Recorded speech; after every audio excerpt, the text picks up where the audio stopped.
दोस्तों, हम राम भरोस कुमार आपके बीच हम लोगों ने आज अभी मूल्यांकन का अर्थ, परिभाषा और उसकी प्रविधियों के बारे में पढ़े हैं। उसी का एक अगला टॉपिक है हमारा मूल्यांकन की कार्यप्रणाली तथा मूल्यांकन के सोपान को स्पष्ट कीजिए। तो आपको मूल्यांकन से इस दोनों में से कोई पूछ सकता है, मूल्यांकन का क्या अर्थ है या मूल्यांकन क्या है, इसका अर्थ क्या है, इसकी परिभाषा और इसके प्रकार एवं प्रविधियों को लिखें।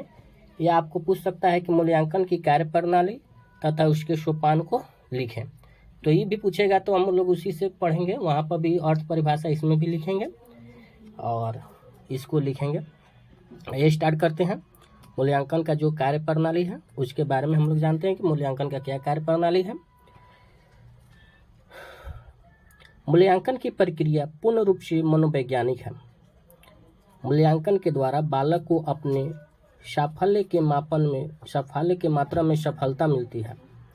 वह अध्ययन करने को तत्पर रहता है। मूल्यांकन की प्रविधियों का इसलिए उद्देश्यपूर्ण तथा विश्वसनीय होना जरूरी है।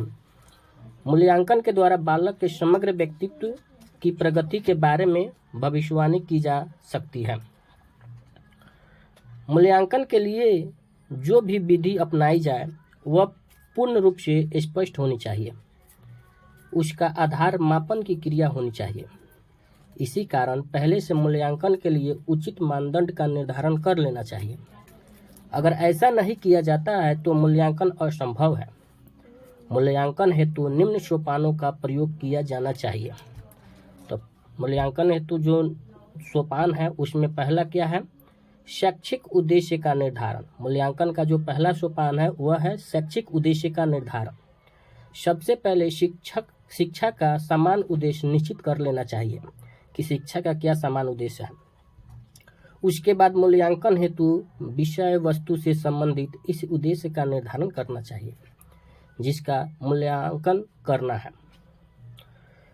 दूसरा सोपान है उद्देश्य की व्याख्या। मूल्यांकन का दूसरा सोपान क्या है, उद्देश्य की व्याख्या। जिस उद्देश्य का निर्धारण किया गया है उसकी स्पष्ट व्याख्या की जानी चाहिए। तीसरा है परिस्थिति का ज्ञान।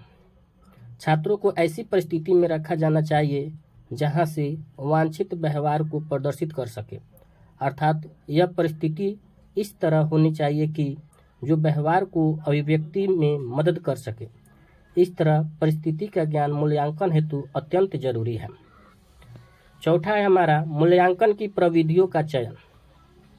जैसे कि हम लोग पिछले वीडियो में ही मूल्यांकन की क्या प्रविधि है उसके बारे में पढ़े हैं, तो उसी के बारे में दिया है कि मूल्यांकन की प्रविधियों का चयन करना, यानी कि परिस्थिति का ज्ञान हो जाने के बाद उन प्रविधि का चयन किया जाना चाहिए जो बालक के इच्छित व्यवहार से संबंध प्रमाण पेश कर रहा है। यानी कि जो बालक का जो इच्छा है उसी के अनुसार उसका मूल्यांकन का जो प्रविधि है उसका प्रयोग करना चाहिए।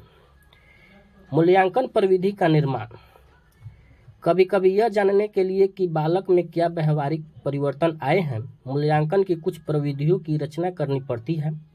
इन प्रविधियों की रचना करते समय विशेष सावधानी रखी जानी चाहिए। छठा नंबर में है प्रविधि का प्रयोग। मान लीजिए जो मूल्यांकन का जो प्रविधि है उसका प्रयोग कैसे करेंगे। तो अब बालक में हुए व्यवहारिक परिवर्तन को जानने हेतु प्रविधि का प्रयोग किया जाता है।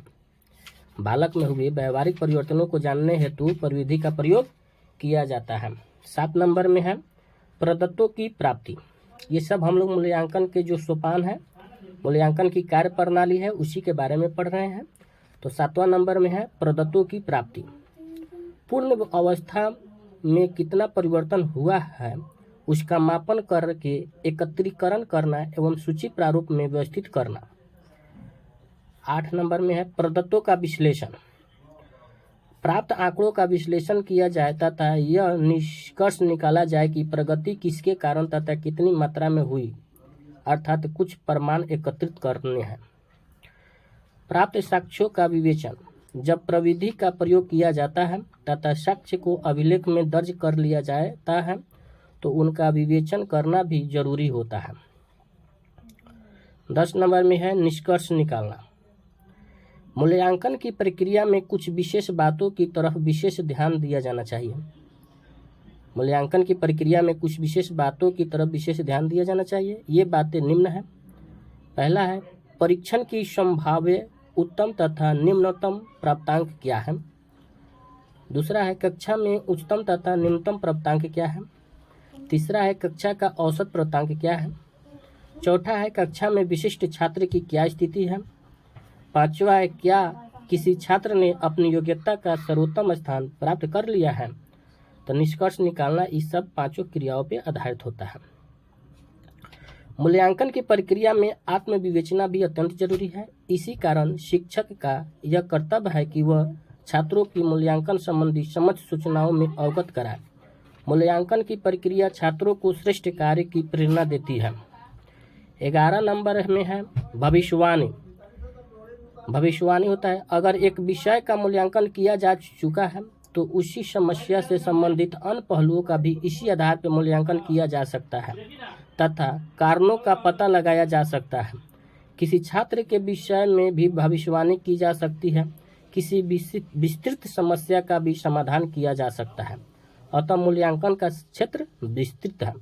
तो इस प्रकार हम लोग पेडागोजी ऑफ फिजिकल साइंस या कोई भी जो पेडागोजी होता है, हमारा मेथड पेपर होता है, तो इसमें मूल्यांकन से संबंधित प्रश्न पूछवे करता है।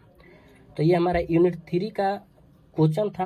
तो मूल्यांकन से हम लोग पढ़ लिए, मूल्यांकन की अर्थ पढ़ लिए, परिभाषा पढ़ लिए, प्रविधि पढ़ लिए, उसके कार्य प्रणाली और सोपान, ये सब हम लोग अध्ययन कर लिए।